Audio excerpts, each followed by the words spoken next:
Bismillahirrahmanirrahim. Assalamualaikum warahmatullahi wabarakatuh. Bertemu lagi dengan Ibu di pelajaran Bahasa Indonesia. Dan materi kita hari ini adalah ciri kebahasaan teks karya ilmiah.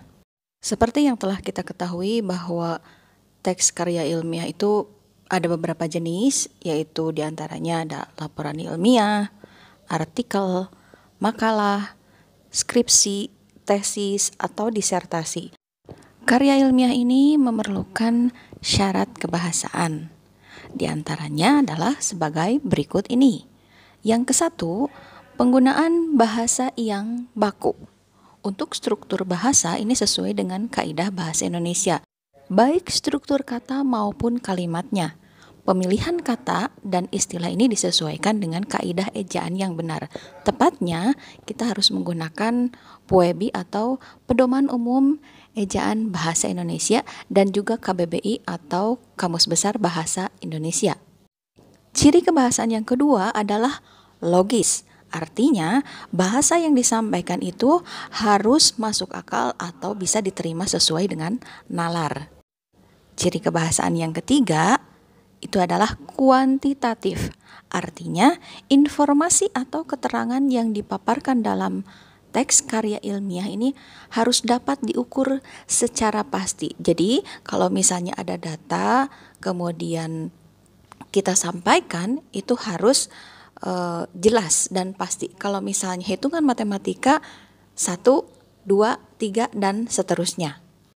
Ciri yang berikutnya adalah yang keempat, harus tepat. Artinya, dalam penyampaian ide atau gagasan dan pengertian istilah dalam karya itu tidak mengandung makna ganda. Ciri kebahasaan yang kelima adalah denotatif. Artinya, baik kata maupun kalimat yang digunakan ini memiliki arti yang sesungguhnya, tidak bersifat konotatif atau bermakna kiasan. Ciri kebahasaan yang keenam adalah ringkas. Gagasan yang diungkapkan dalam karya ilmiah ini ditulis dalam kalimat efektif dan tidak berlebihan. Artinya tidak bertele-tele, tidak berputar-putar, dan menggunakan kalimat yang efektif.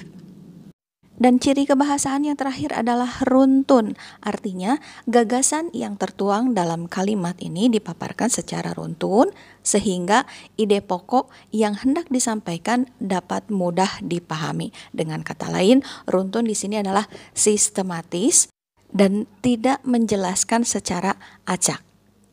Nah, itu adalah ciri kebahasaan yang biasa digunakan dalam karya ilmiah, yang tentunya konjungsi sudah termasuk ke dalamnya ya, karena untuk konjungsi ini biasa digunakan pada semua teks. Sebagai latihan, kalian bisa mencari sebuah contoh teks karya ilmiah, bisa itu karya tulis atau makalah, dan kalian bisa mencari atau menganalisis ciri kebahasaannya sesuai dengan yang sudah Ibu jelaskan. Demikian untuk materi kita hari ini tentang ciri kebahasaan teks karya ilmiah. Mudah-mudahan bermanfaat dan kalian bisa memahaminya dengan mudah. Mohon maaf jika ada kesalahan atau penjelasan Ibu yang keliru. Tetap semangat untuk terus belajar membaca dan menulisnya. Terima kasih atas perhatian kalian. Assalamualaikum warahmatullahi wabarakatuh.